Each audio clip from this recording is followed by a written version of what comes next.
નમસ્કાર મિત્રો, મારી ચેનલ લર્ન ધ ગુજરાતી લેંગ્વેજમાં આપ સૌનું સ્વાગત છે।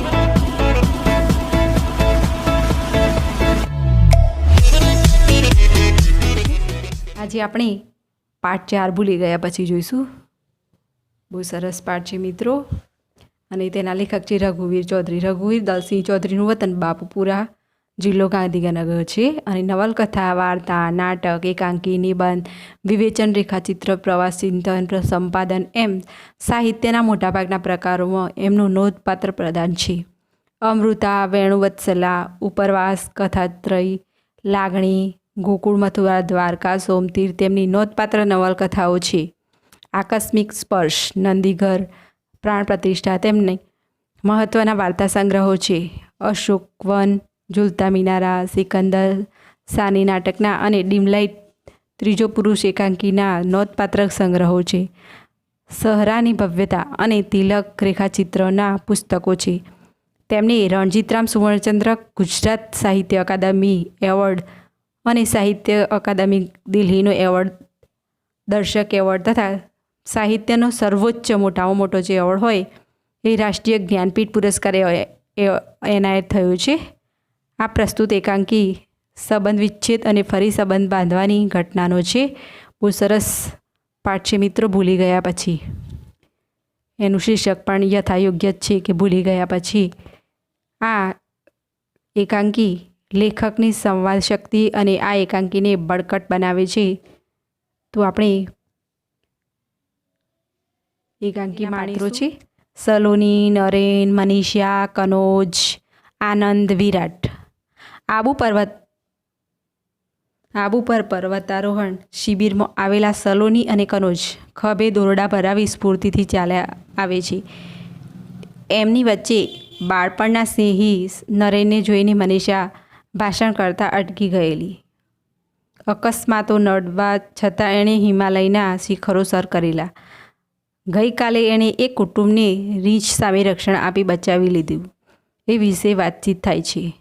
એ બંને હવે વન અધિકારી નરેનના નિવાસે આવી પહોંચ્યા છે। સલોની, આ રીતે 2 ટપકા કરેલા, એનો મતલબ કે આ વાક્ય સલોની બોલે છે। તો સલોની, નરેનભાઈ। સલોની કહે છે, નરેનભાઈ, ગઈકાલે 4:01ના અરસામાં તમે ભરત ટેન્ક પાસે થઈને પસાર થયા હતા? નરેન, પુસ્તક બાજુ પર મૂકતા, હા, તમે લોકો એ વિસ્તારમાં હતા? તો મને બોલાવ્યો કેમ નહીં? અહીં જંગલમાં કોઈ ઓળખીતો અવાજ કાને પડે એવું બનતું જ નથી। મને કોઈએ બોલાવેલો? સલોની, ના, તમને જોઈને કોઈક બોલતા અટકી ગયેલું। નરેન, મારા જેવા સાદા માણસને તારી આ ગોપિત વાણી નહીં સમજાય। સલોની, લો, આ સમાચાર વાંચી લો, એમાં ફોટો છે અને સમાચાર તમારા માટે અજાણ્યા નથી। બધા પર્વતારોહણકો જાણે છે દીદીએ રીંછના હુમલામાંથી પેલા સુરતી કુટુંબને બચાવ્યું નહોતું? કનોજ, અહીંના રીંછ વિશે તો નરેનભાઈ જાણતા જ હશે? નરેન, હા, એ માનવ પક્ષી નથી હોતા, માણસને જોઈને જનુનીથી પ્રતિકાર કરે છે। એમના હાથના પંજા આપણા મોં પર વાગી ગયા તો ભારે જોખમ, અને આ સમાચાર મુજબ તો ભાગ્યે જ બચત। 8-10 વર્ષના 2 બાળકો સાથે નીકળનાર એ કુટુંબને ધન્ય છે। કનોજ, કદાચ રસ્તો ભૂલ્યા હશે, અથવા અમારી ટુકડીને દૂરથી જોઈને ટૂંકો રસ્તો લીધો હશે। સલોની, એમને ખબર હતી કે અહીં કોચ તરીકે સેવાઓ આપતા બહેન સુરતના છે, મનીષા દેશ। નરેન, ધીમેથી, મનીષા? સુરત? ખેર, જે હોય તે સારું થયું આ સમાચાર છપાયા તેથી લોકો જરા સંભાળીને ફરશે। સલોની, આમાં પણ તમને કશું રોમાંચક ન લાગ્યું? નરેન, તું કેમ આજે બધું આ રીતે પૂછે છે? છે શું સલોની? સલોની, એ જ કે હું પૂછું છું એ બધું એળે જાય છે। તમે આવા શુષ્ક ક્યારથી થઈ ગયા? મમ્મી તો કહેતી હતી કે મામાના નરેનભાઈ મોટા કવિ થશે। કહે છે કે નૈસર્ગિક સૌંદર્ય પાછળ તમે ગાંડા હતા, તેથી તો ફોરેસ્ટ ઓફિસરની તાલીમ લીધેલી। નરેન, એમાં તથ્ય હશે, પણ મારી રીતે કહું તો હું માનવ હૃદયના સૌંદર્ય પાછળ ગાંડો હતો। પ્રકૃતિ એની બાહ્ય છબી હતી, પણ માનવ જીવનમાં એક અણધારી ક્ષણ આવી ઊંડો આઘાત કરી ગઈ. મૂળ વસ્તુ ગુમાવ્યા પછી એની બાહ્ય છબીનો અને આ નૈસર્ગિક સૌંદર્યનો પણ એટલો મહિમા ન રહ્યો. હવે માત્ર નોકરી કરું છું, અલબત્ત નિષ્ઠાથી. સલોની, તમે લગ્નના બધા માંગા કેમ પાછા ઠેલો છો? એટલા માટે કે મનીષા દેસાઈ નામની એક નમણીને નાજુક કન્યા પર તમે કવિતાઓ લખતા પણ એને લગ્નની ના પાડી. નરેન, એ નમણી અને નાજુક હતી એ ખરું, પણ એના પર કવિતા નહોતો લખતો. હું એને જ કવિતા માનતો હતો. અને બીજું, એણે ના નહોતી પાડી. ખેર, એ નાજુક કન્યાનું નામ મનીષા હતું, અટક દેસાઈ, અને ગામ સુરત હતું. તેથી આ ખડતલ અને નિર્ભય કન્યાને હું મારા પૂર્વજીવનની મનીષા માની લઉં. હવે તો એની અટક પણ બદલાઈ ગઈ હશે. સલોની, અને ન બદલાઈ હોય તો? જે વ્યક્તિ નાજુક અને નમણી હોય એ જ ખડતલ અને નિર્ભય ન થઈ શકે? આ મુદ્દા પર તો અમને કુમારી મનીષા દેસાઈએ એક દિવસ ભાષણ આપેલું. જુઓ જરા ફોટો, ધ્યાનથી જુઓ. નરેન, આંખો તો એવી જ છે, પણ સૈનિક બાળા જેવો યુનિફોર્મ? ના ના સલોની, એ ન હોય. સલોની, તમે આ ફોટા સાથે તમારી કલ્પના મૂર્તિને સરખાવો છો કે મૂળ વસ્તુને, મનીષા દેસાઈને? નરેન, એ મનીષાનું આવું રૂપાંતર મારે અભિનંદન આવવું જોઈએ, જો ખાતરી થાય કે સલોની પ્રયત્ન કરી જોઈએ. મનીષા દેસાઈને ખ્યાલ ન આવે એ રીતે.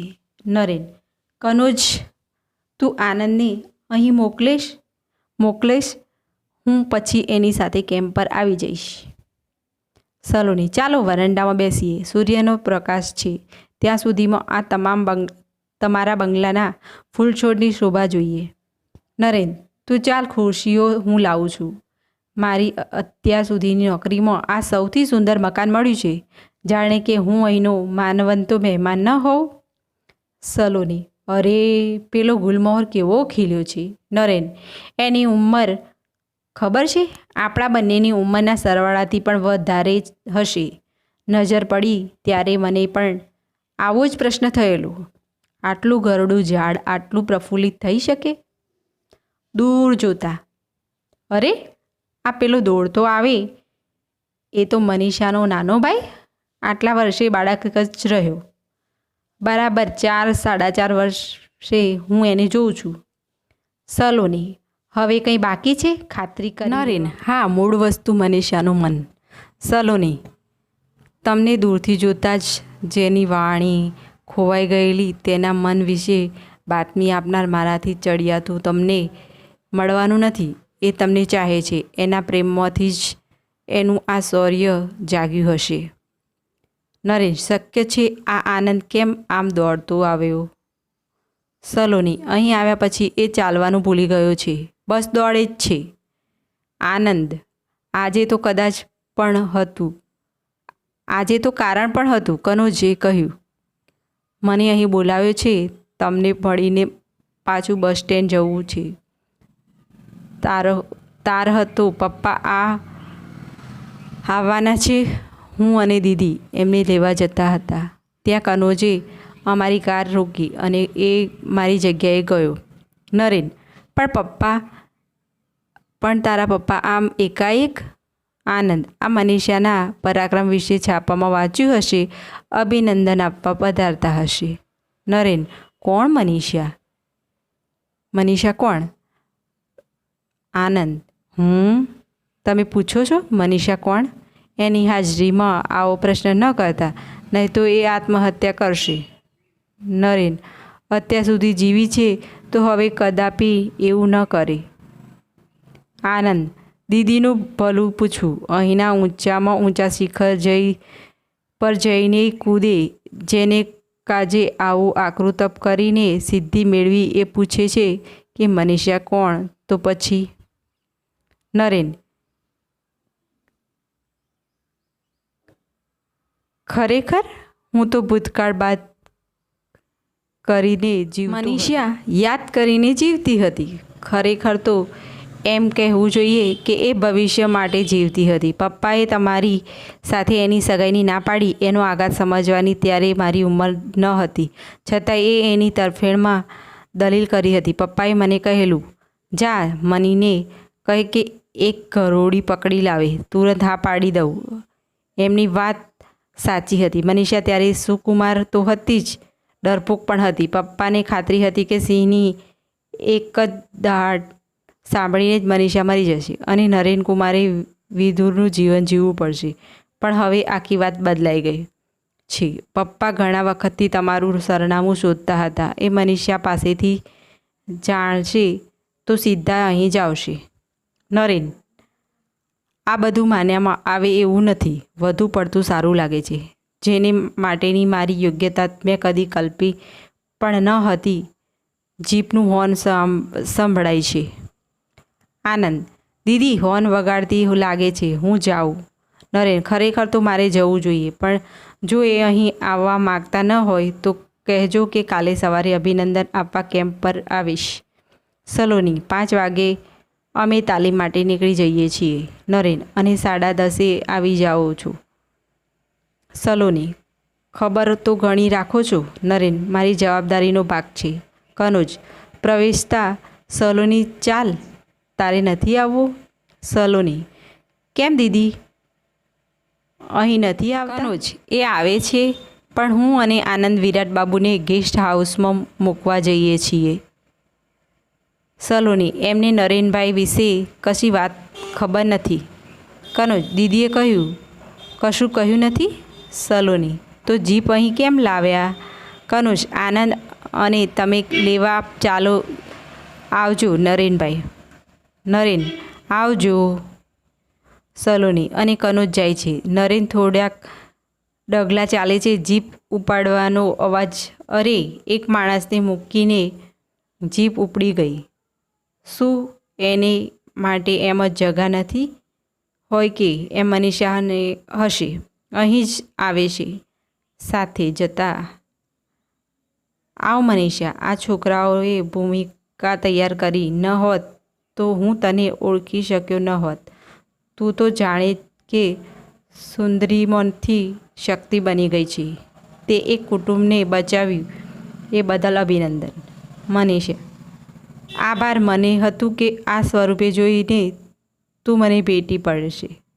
નરેન, તું પહેલાં કેટલી સુકુમાર હતી કે આવેશથી ભેટી પડતા સંકોચ થાય, અને હવે તું એવી દીપ્તિવંત લાગે છે કે તારા તેજની અદબ રાખવાનું મન થાય. સાચે જ એક પલકારે પ્રશ્ન થયા કરે છે કે તું એ જ મનીષા છે? મનીષા, છું અને નથી. નહોતી તે થઈ શકી એનો આનંદ છે. ગરોળીથી ડરનાર હવે મગર સાથે પણ લડી શકે એમ છે.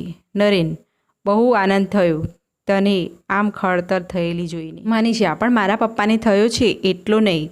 બસ સ્ટેન્ડ પર એમણે મને ઊંચકી લીધી અને બધા પેસેન્જરોને બતાવી ગાંડા માણસની જેમ મોટેથી બડબડાટ કર્યું. બધા ભેગા થઈ ગયા અને એમને પોતાનું ઓડિયન્સ બનાવીને ભાષણ કર્યું.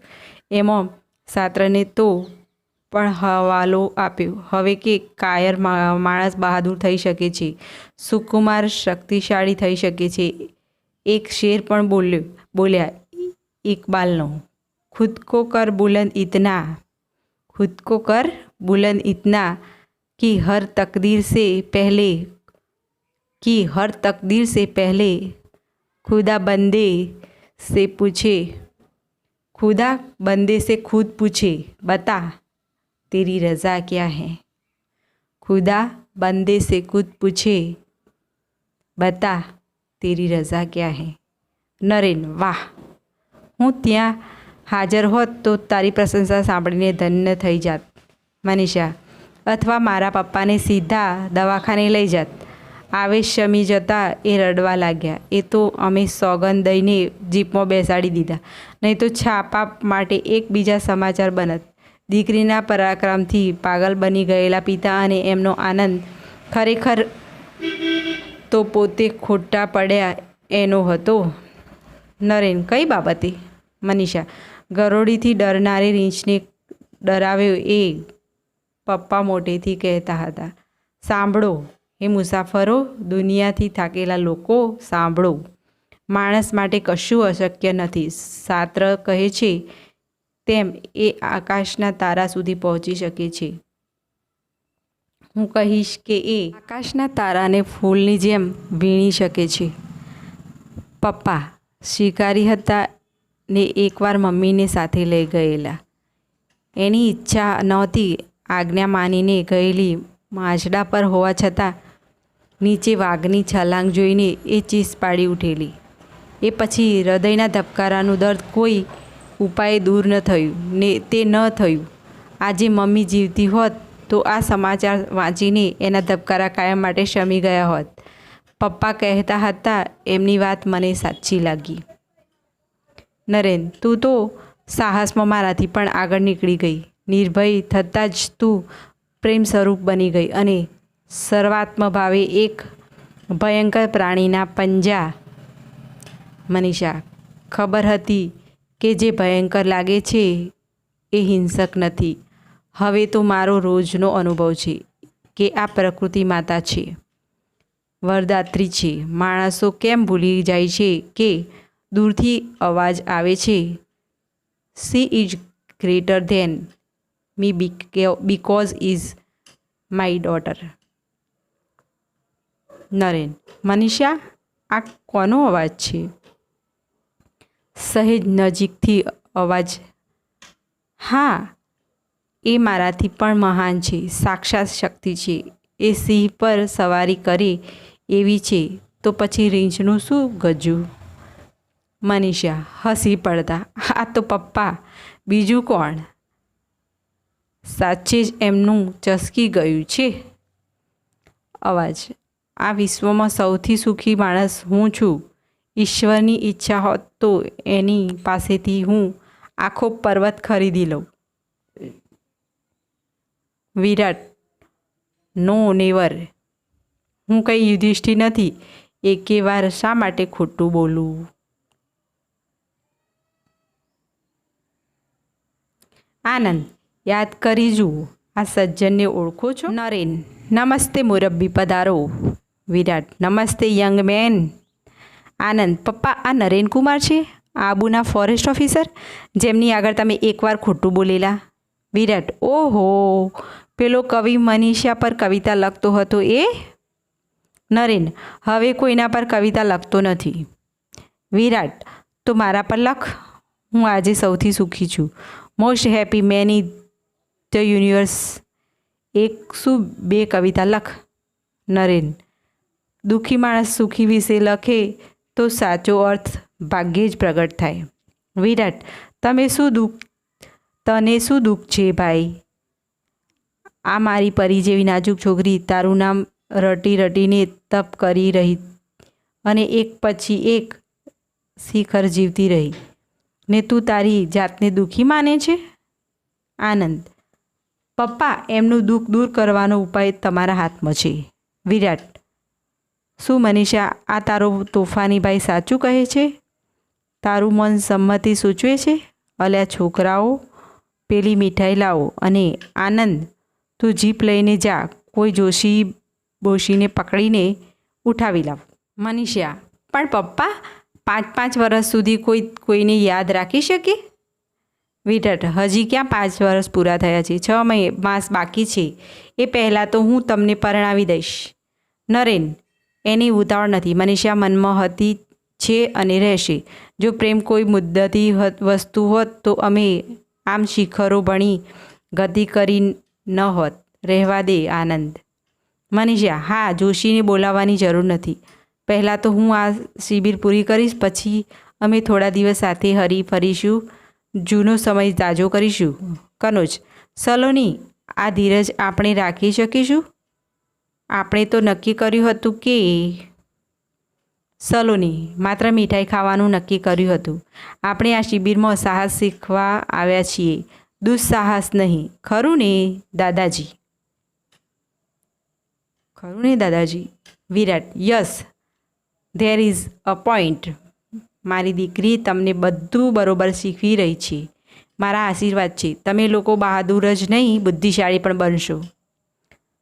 અમે તમારા પ્રેમમાંથી જ શૌર્ય જાગશે અને તમારા પ્રેમમાંથી જ શૌર્ય જાગશે. લો આ મીઠાઈ આશીર્વાદના ભાગરૂપે ખાઓ અને ખવડાવો, ગાઓ અને ગવડાવો. તમારા ભવિષ્યમાં પ્રેમ શૌર્ય અંકિત ધ્વજ ફરકાવશે. બધા એકમેકને મીઠાઈ ખવડાવે છે. વિરાટ બાબુ ગાય છે. ધ્વજ પ્રકાશશે જળહળ કસુંબી પ્રેમ શૌર્ય અંકિત. આ પ્રસ્તુત એકાંકી ત્રીજો પુરુષમાંથી લીધેલું છે. બહુ સરસ એકાંકી છે. હવે બીજા ભાગમાં મિત્રો પ્રશ્નના જવાબ જોવા મળશે, જેથી બીજો વિડીયો પણ જોઈ લેવો.